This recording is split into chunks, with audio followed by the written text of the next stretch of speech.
Hello, hello, hello. Assalamu alaikum. Jiayanu, Pakhair Rogale, Ni Hao, Chunashume, Washmale, Ohio Gonzaimas, Guten Morgen, Ola, Bonjour, Privyet, Kaifahal, Hale Shuma Chatore, Ahlan Wasalan Marhaba, Buna, and a very amazing good morning to everybody who's tuned into PTV World and are watching World this morning, alongside the one and the only Shahzad Hassan Khan. Unfortunately, Shiza, my co-host, ladies and gentlemen, wasn't feeling very well, and we have been talking about it. So Shiza, you actually should have taken care of your own self, because you were here and you were giving out public service messages and you didn't practice that yourself. So we want you to get well as soon as possible and be back on your job. And this is what people want. This is what our team want as well.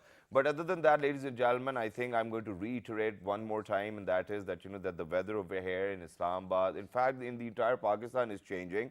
And in this weather, it's not really recommended to lift heavy weights. It's not recommended to actually go out and eat or drink water from anywhere, because there's an epidemic of typhoid. Please make sure that you look after yourself, and we want you to be blessed. That's what it is. And you need to stay tuned into PTV World to watch World this morning. But before we talk about what we have decided, I think what we need to do is to take a look at the top stories. Let's see. One is from the entertainment and one is from the current affairs. Let's take a look. Good morning.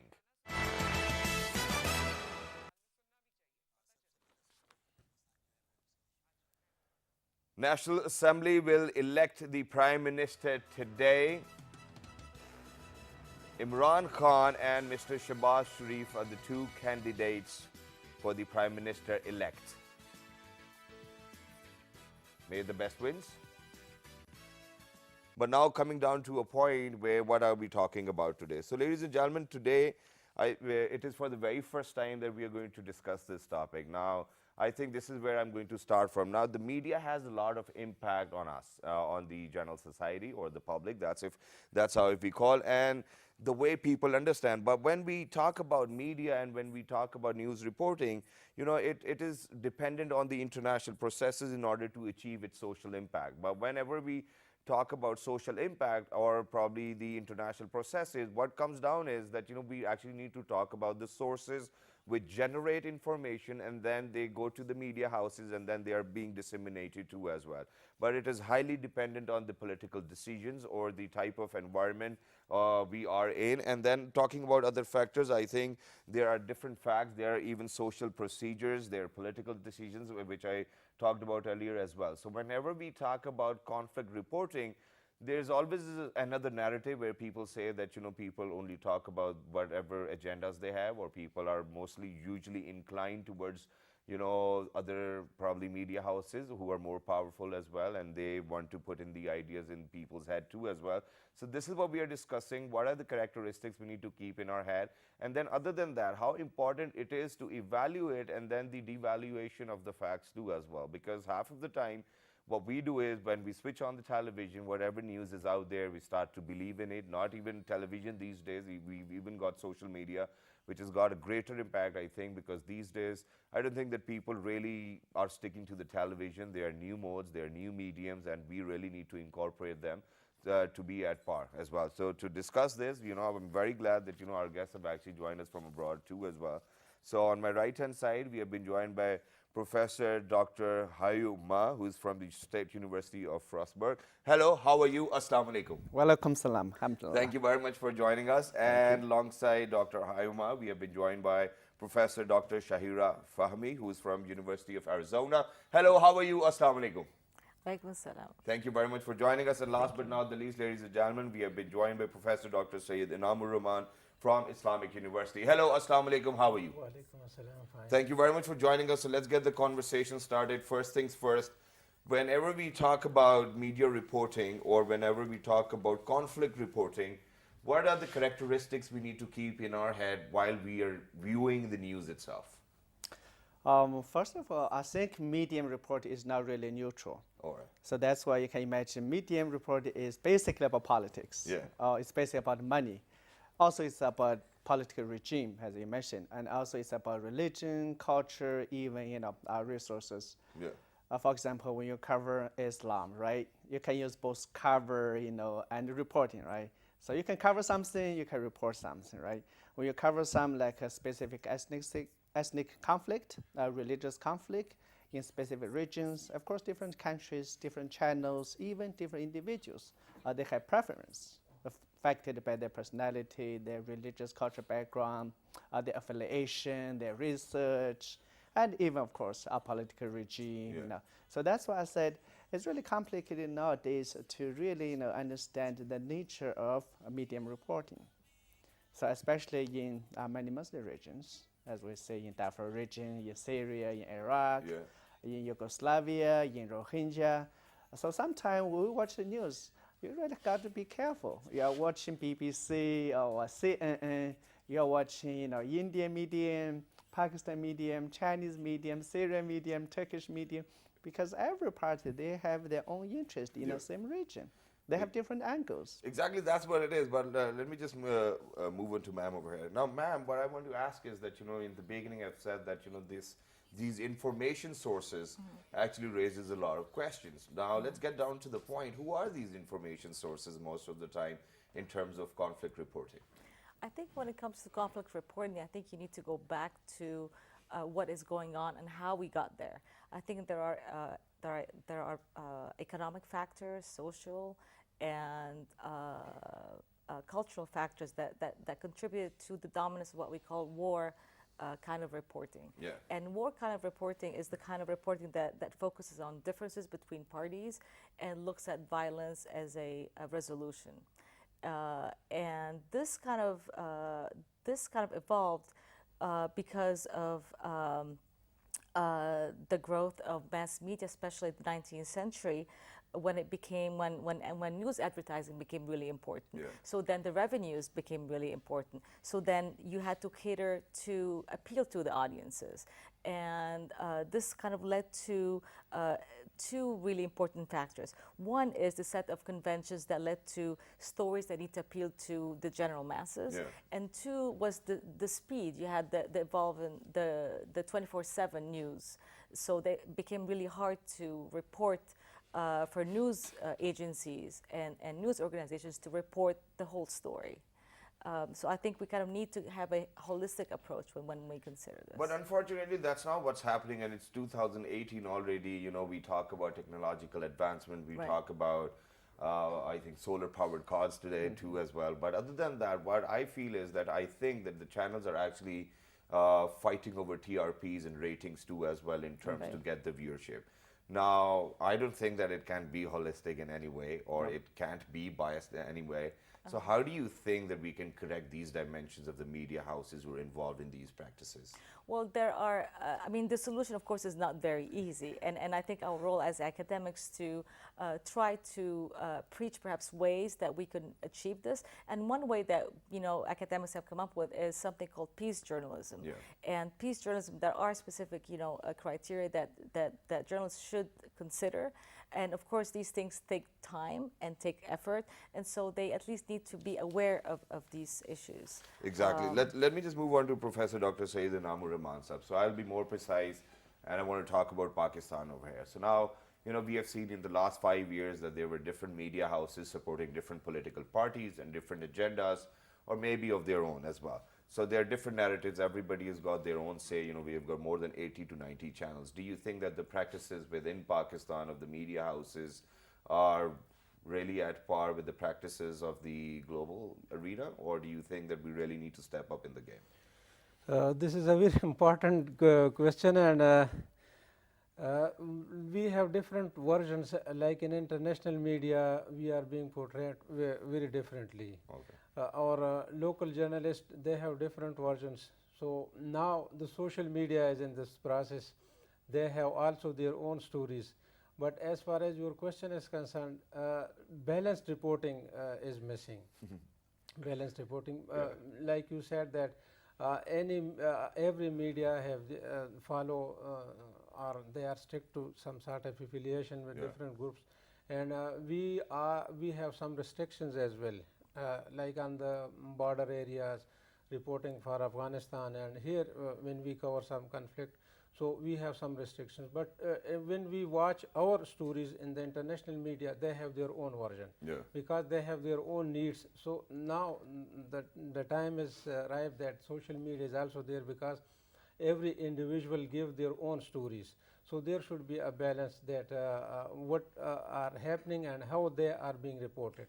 So Exactly. if you clarify those things, then there is a difference between the realities and the Well, I think you don't want the media houses to earn a lot of money now, so I think this is where we're going to, or going down. But this is not what my point is. Now, what I'm trying to ask over here is, for example, he mentioned that the international media, and a lot of Pakistanis really need to say that, and since I'm here, I think I'm going to take advantage of the opportunity that the media reporting about Pakistan in the other channels, for example, you spoke about BBC, CNN, is very different or a different version of theirs. Yep. Why? Because do you think that they're catering to the global audiences, or do you think that this is what they have been told to do? Because if that's what they are doing, I don't think that that's reporting too as well. That's just then narrating. Well, I think actually reporting on Pakistan, Afghanistan, other countries, especially in Western country, Yeah. is very difficult in terms of quality of journalists. First Yeah. thing, you have to speak in a local language, right? But if you don't speak, of course, you just quote, you just, So that's the one reason. Second, of course, you do have national politics. If U.S.-Pakistan relation goes better, then of course I think reporting will be improved, right? Yeah. And also I think affected by the global audience. When Pakistan, for example, improve its image, then of course I think generally, global media will follow. So that's why I think there's a trend. People try to follow certain, phenomena. Yeah. So that's why I said any country, no matter Pakistan, Afghanistan, China, when you look at reporting on them, totally different. So that's why when I read any news, watch any TVs, really like Professor Inam said, you have to be balanced, You have to say, oh, this is BBC, keep in mind first, CNN, okay, time for India or something. So then you get a big picture, then you get some, you get rid of some, then you basically get, I think, more neutral picture. All right, very great. I think I'm going to agree to that. But right now, ladies and gentlemen, I'm going to step outside of Pakistan, Iran, and Afghanistan as well, which is why I'm going to move on to you, Dr. Saiba. Now, what I want to ask is, God forbid, if there's a white guy out there in a university go on a killing spree, that's notified in the media very differently. Yeah. But unfortunately, if that guy was a Muslim, all of a sudden terrorism comes up too as well. Why do you think that this biasness is going around? Because if it's a guy, a white or a redneck guy going out, killing people in an auditorium or while it's a concert, it's differently. Oh, he's psychotic, he's got mental illnesses. As soon as, the unfortunate guy is a Muslim, all of a sudden Must the be term terrorist. terrorism comes out. Right. Why do we do this? Unfortunately, there's no simple answer Yeah. to this question. I think in general, people like to simplify. And I think one way to simplify is to say, Arab equal terrorist. Yeah. And again, it's telling the whole story that is missing. But one thing I think that is also important that I think we also should mention is that with the new media environment that's going on now, there's a lot of user-generated content. Yeah. So if something were to happen like this, I think there's a lot of information that comes from the ground. Yeah. And so I think there's a lot of people that a lot of different sources that are out there that I think would help kind of balance the situation more. Okay, We hope- that's we fine. hope. I mean, we can continue the conversation with that. That wasn't really that bad too as well. But then I think it is important for the viewer to be able to evaluate Right. and then the devaluation of the facts. How do you think we can do that? I mean, any viewer who's out there and is listening to what we have to say about conflict reporting, how do you think he or she needs to realize whether they're talking about facts or whether these are not facts, or are they close enough? How do we do that? Let's start from you. Well, for myself, as I said, first you have to have a balanced selection of what kind of medium you really look at, and also I think nowadays it's really it's difficult, but not too difficult, to identify some basic facts. For example, when we report what happened in Syria, right? You can look at the Russian reporting, U.S. reporting, Arab reporting, Turkey reporting, but you can use, for example, Google Map. You will look at the map, see what happened. Yeah. So that's what I think, and also I remember. Many years ago in Syria, when there was a revolution, right? And of course, all media, for example, in other countries in East Asia, so, something happened, really bad rebellion, violence. But actually, you do have some individual who happened to be there, and he just used camera. And one guy, I remember his name is Lao Ren in China. He just report daily everything happening in Libya. It's actually a huge shame for other state media because they didn't realize what is happening. Exactly. They thought, oh, this is rebellion, violence. But this guy said there's a revolution going on. So that's why many people, when they look at his it's like Chinese version of Twitter, say, "Oh my goodness, this is the true story about what is happening in Libya."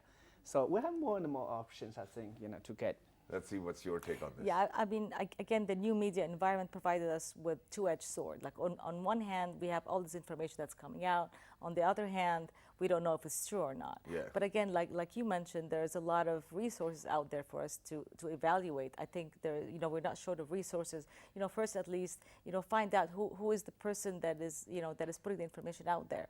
Find out the source. Is this a credible source? Is this a Google the reporter, Google the website, make sure that it is actually indeed objective and relevant and so forth. I think that's so a lot of it has to do with the viewer. Exactly. I think that's great. Professor Saab, how do you, I think this is something which I'm going to ask you. When, for example, if you're sitting at late hours, watching your television and you're watching all of those talk shows where they're talking about how the actually things are or how the processes are going on within the country, how do you yourself analyze whether what they're trying to say is correct or incorrect?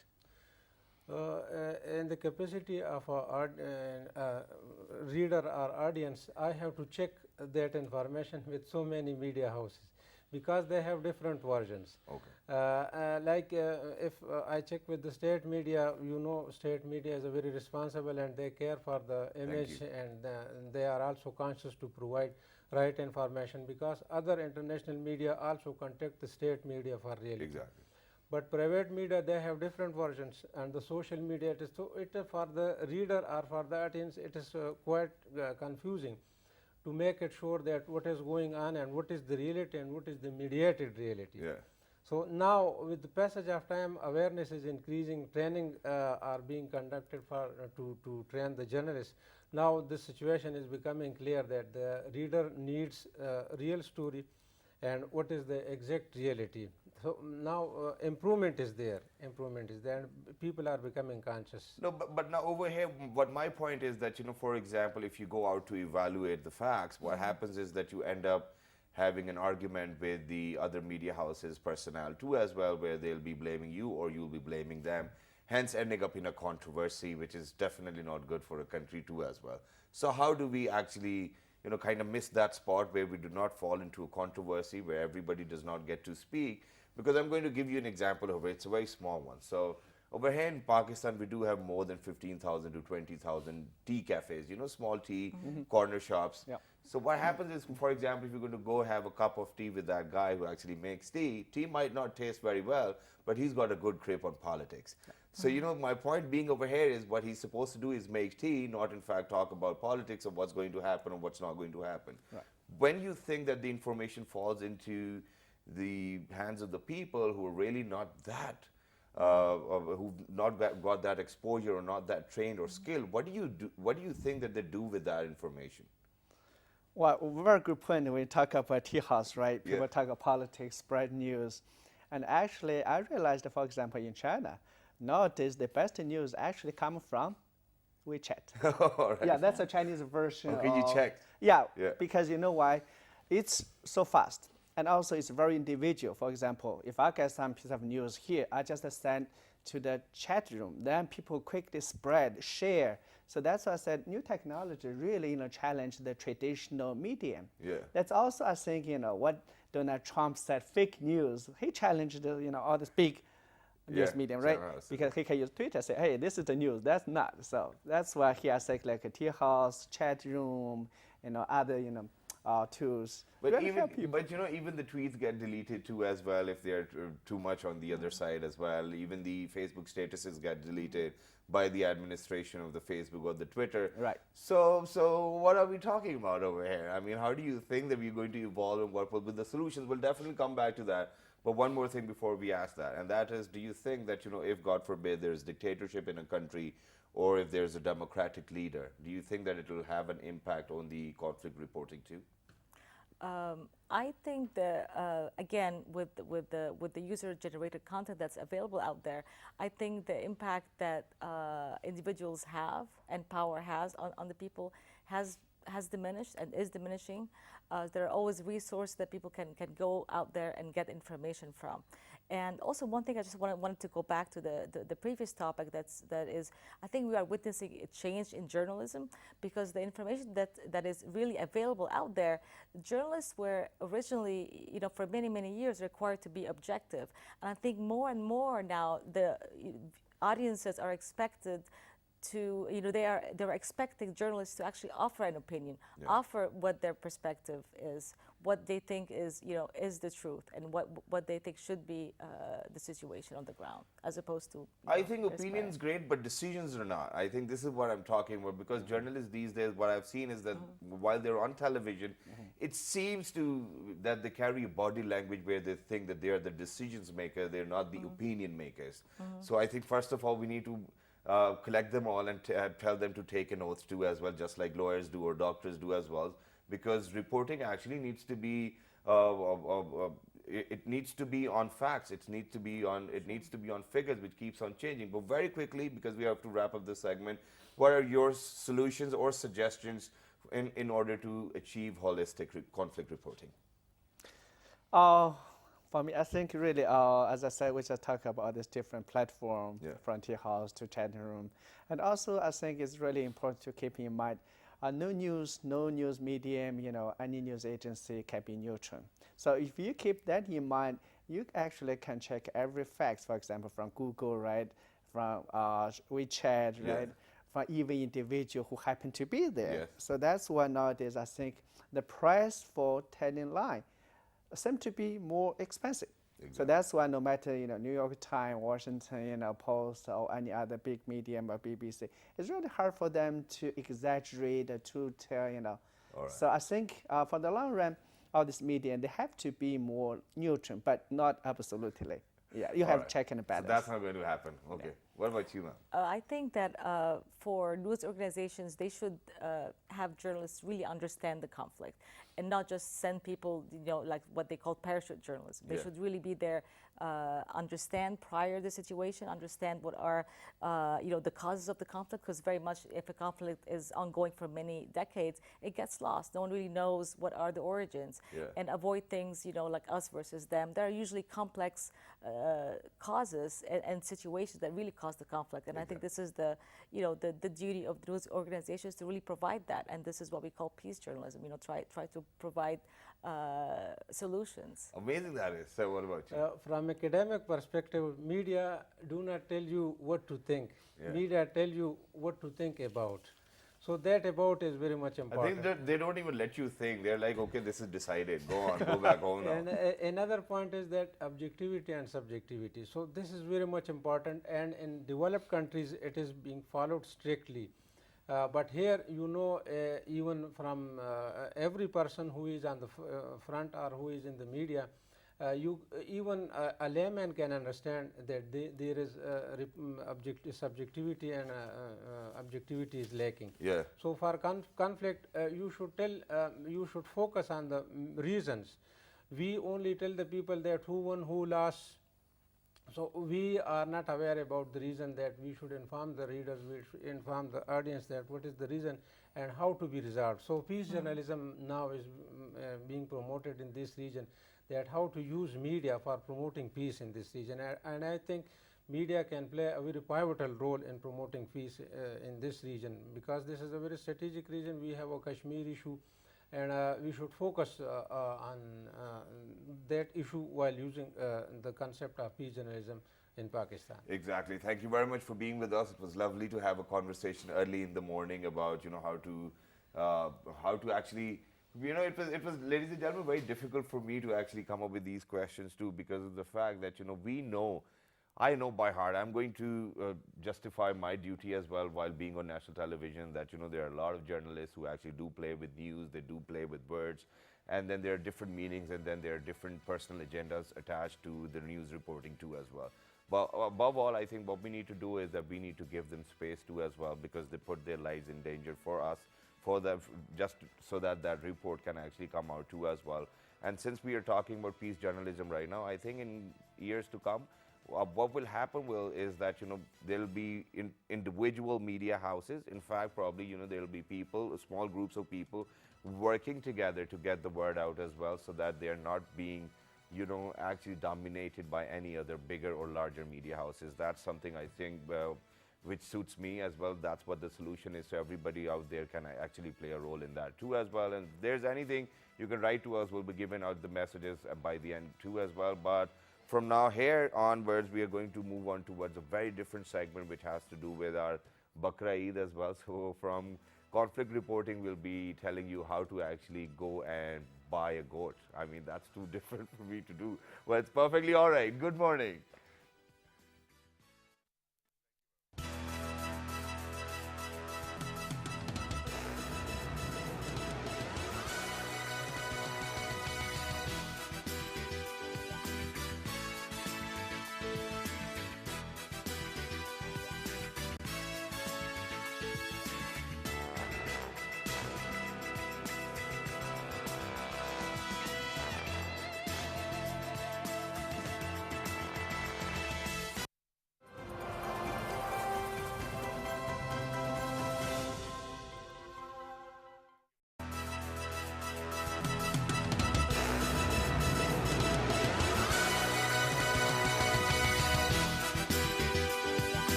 All right, ladies and gentlemen, welcome back. For everyone who just got tuned into PTV World, you watching World this morning alongside Shahzad Khan. Today, earlier, ladies and gentlemen, in the first segment, we were talking about conflict reporting.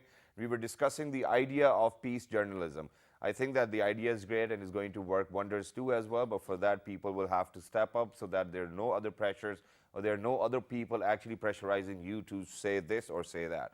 But now, what we are going to discuss today is of imperative nature as well. It is very important.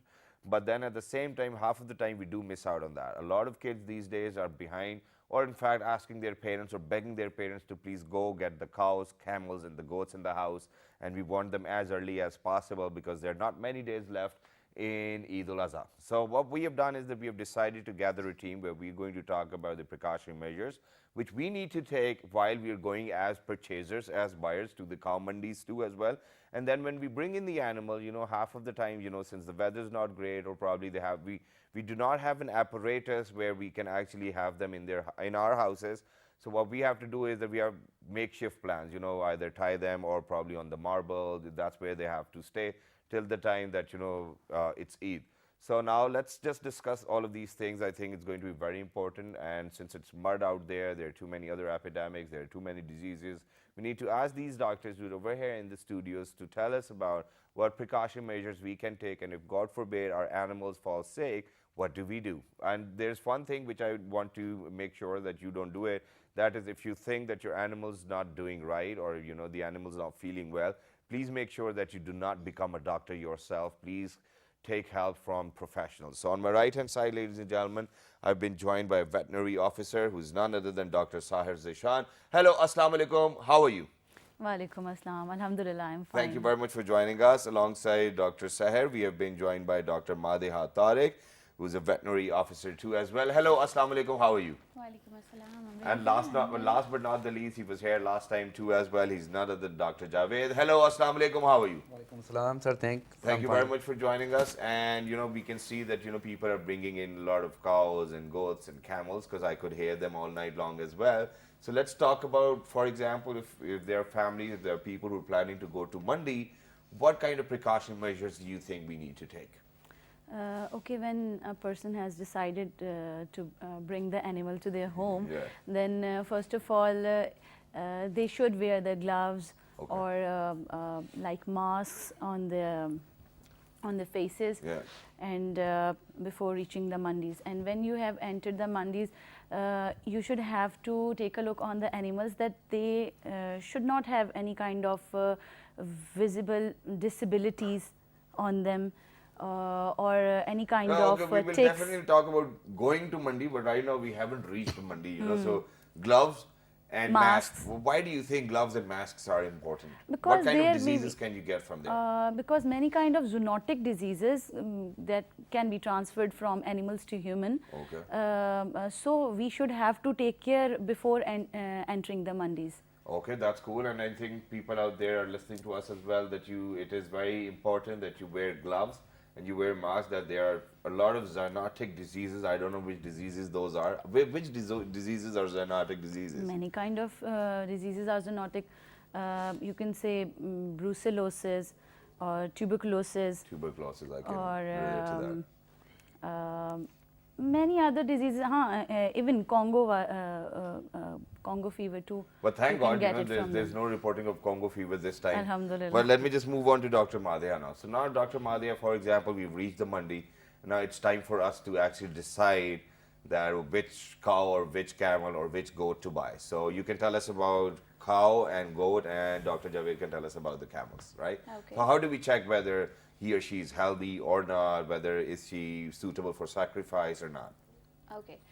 When you're there at the mandis, at your first glance, you can check if the animal is healthy or sick. Okay. First of all, you can see the coat, like the skin of the animal. If it's healthy, it's shiny, bright, there's no insect or there's no tick over it. Okay. That means the animal is apparently healthy. Okay. Secondly, you can check the eyes. If they are not pale, there's no secretion. Okay. There's no secretion from their nose. There's no lacrimal secretion, or there is no secretion from their mouth as well. Okay. And if you are buying an animal, you closely observe their teeth. Yeah. Because generally we determine the age of animal before buying by their teeth. This is how it is when we have to determine the age. So the best suitable, I think, this is what we go for is Donda, which makes sure it's 2 years. I think Choga is probably 3 or 3.5 years, 4 years, and then Chega is 6 years. So this is what it is. So the difference is that, if, for example, you're going to go buy a 6-year-old, it'll be hard to actually, I don't know, galne ko, what do we call it in English, but it's different.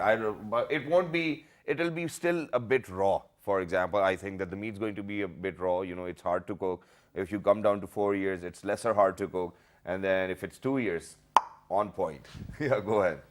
And secondly, when you have chosen the animal by looking at, like, it looks healthy apparently, you must check, like, if you try that animal walks in front of you. Okay. If it's walking properly, it's like there's no problem in its feet and its legs, then it means animals is Okay, that's fine. healthy. Okay, but there's this old way to do it. For example, if we have to check the goat, what we do is that we put our hand onto the hind legs, onto his back, and then we start Elevate. pressing it. Yeah, exactly. Yeah, but what do we check with that?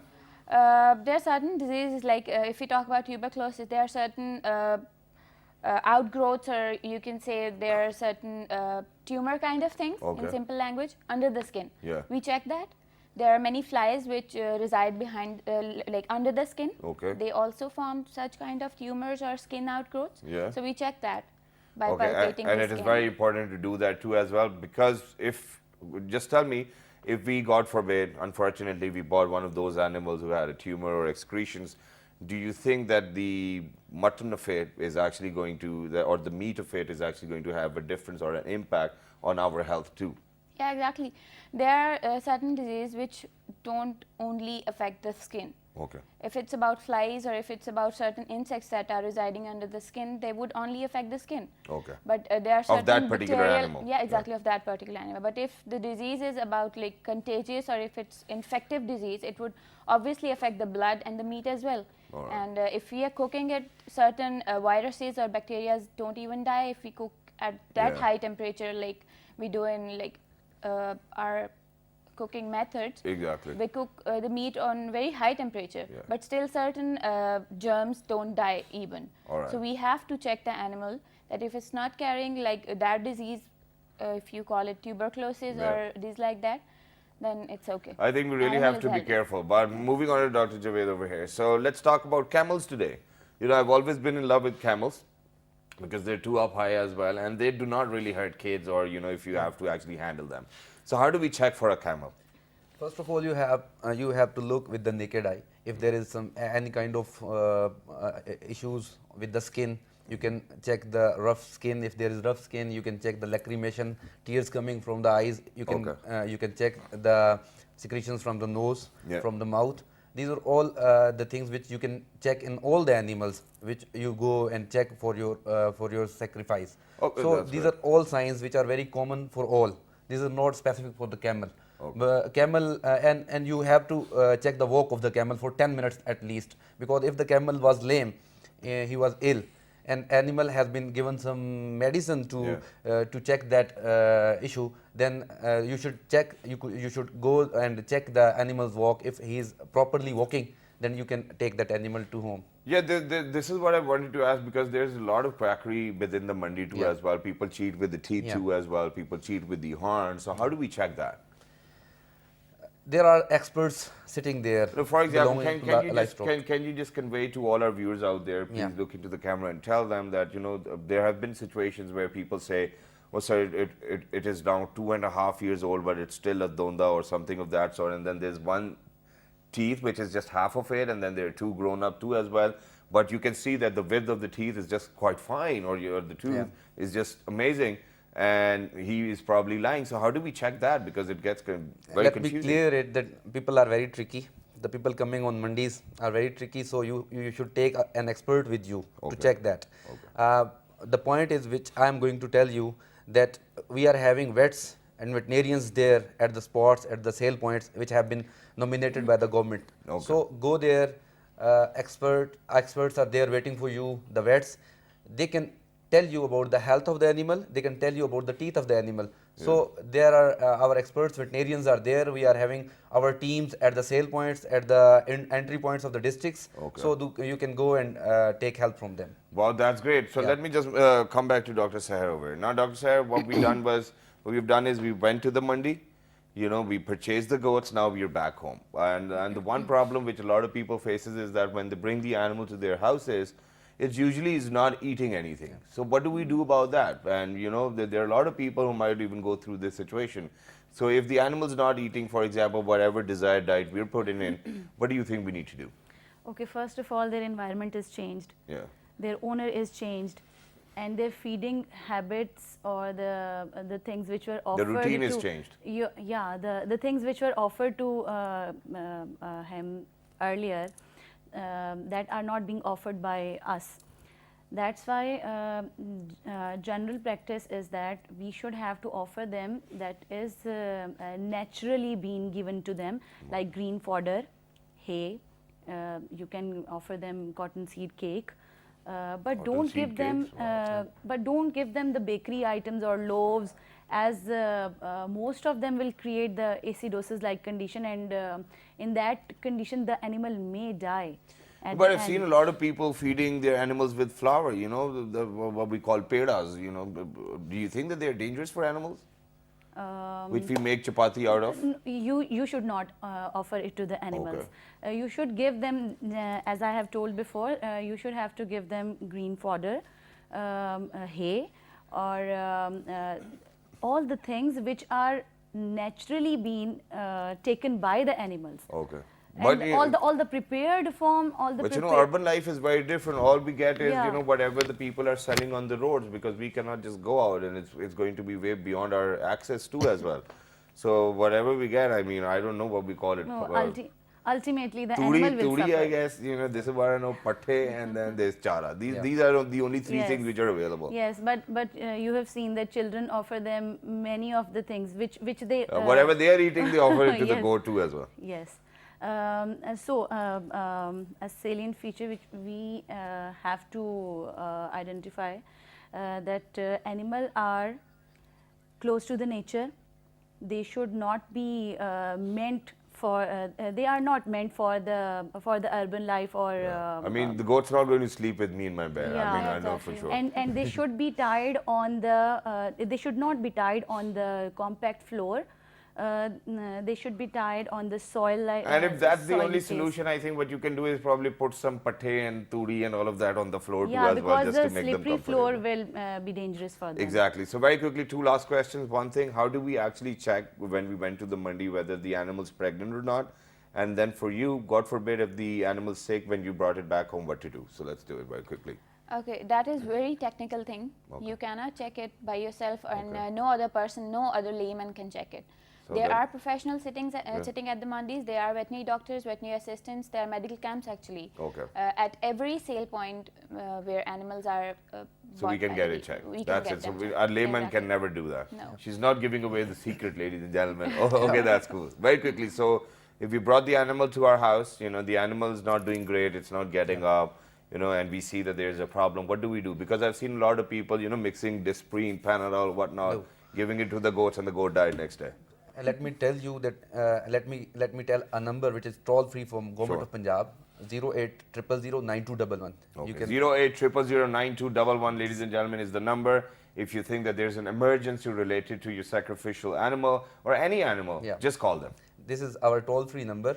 You call that number and you will be given the contact of your concerned veterinarian. Okay. And the other thing is we are having mobile veterinary dispensaries at the sale points, at the roads. Different veterinary offices have been appointed there. And how do we call that mobile? 080009211. 080009211. 211. 080009211. This is a very authentic number I am giving to you, and we are providing services since 10 days. So you are very much lucky that you are having this number. Thank you very much. Thank you very much for being with us. It was lovely to have you guys on the show, and thank you very much for sharing this amazing information, because I never knew about all of these numbers existing, or these toll lines, or people being in the mandis who are veterinary doctors too as well. So if there's any problem, all you have to do is go find the doctor. That's what it is. Thank you very much once again. You can write to us on our Facebook fan page, which is with the name of World This Morning. On Twitter, it's World This Morning without a G. On Dailymotion and YouTube, it's World This Morning. The fabulous repeat is going to be at 11 p.m. tonight.